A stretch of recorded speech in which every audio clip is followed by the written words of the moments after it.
So ஜென்ரலா இந்த 2026க்கு ஜோதிட ரீதியாகவே நிறைய பேர் பலன் சொல்லுவாங்க. நம்ம இந்த வாட்டி என்ன பார்க்க போறோம்னா, எண் கணிதல் ரீதியா பார்க்க போறோம். ஒவ்வொரு எண்ணுக்கும் எல்லா கிரகங்களும் அடக்கம். 1ங்கிறது சூரியன் குறிக்கும், 2ங்கிறது சந்திரன் குறிக்கும், 3ங்கிறது குரு குறிக்கும், 4ங்கிறது ராகு குறிக்கும், 5ங்கிறது புதனை குறிக்கும், 6ங்கிறது சுக்கிரனை குறிக்கும், 7ங்கிறது கேது குறிக்கும், 8ங்கிறது சனி பகவானை குறிக்கும், 9ங்கிறது நம்ம செவ்வாய் பகவானை குறிக்கும். இப்ப 2026 2 + 0 + 2 + 6 கூட்டினீங்கன்னா 10 வரும்.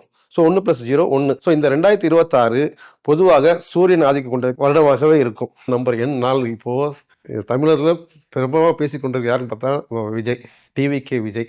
அவர் பிறந்தது 22ஆம் தேதி. ஸோ இது வந்து ராகுவோட டாமினேஷன். 4ஆம் தேதி பிறந்தவங்க எல்லாமே ராகுவோட டாமினேஷன். 4, 13, 22 பிறந்தவங்க எல்லாமே ராகுவோட டாமினேஷன் தான் இருக்கும். இவங்க என்னன்னா எங்க கூட்டம் சேர்ந்தாலும் சரி பிரம்மாண்டமாக தான் இருக்கும், கம்மியாலாம் இருக்காது. எந்த ஒரு செயல் செஞ்சாலும் சரி எதிர்பார்ப்பு மக்கள் ரீதியாக ரொம்ப ஜாஸ்தியாக இருக்கும். ஆனால் ராகுவும் சூரியன் இருப்போ அது ராகு சாதகமாக இருக்குமா, சாதகமாக இருக்காது. ஆனால் இன்னொன்று ஒரு குழப்பமான நிலையில் தான் இருப்பார். இவர் தீர்க்க முடிவு எடுக்கணும்.